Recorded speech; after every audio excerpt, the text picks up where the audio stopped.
Assalamualaikum dan salam satu Malaysia. Hari ini saya ingin berkongsi satu resipi yang istimewa tetapi ringkas dengan menggunakan mamai. Sedikit bawang merah, bawang putih, nak tambah pedas, tambah cili padi. Halia muda, sedikit daun selasih, jus daripada limau nipis.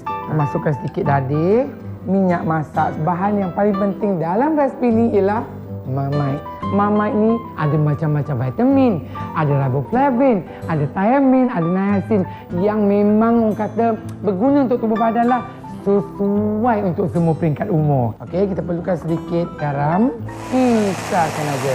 Tengok. Okey, di sini saya ada peha ayam. Okey, gaul-gaulkan. Memang pecah liur.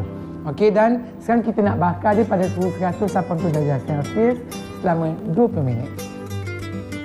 Inilah dia ayam panggang herba mamai.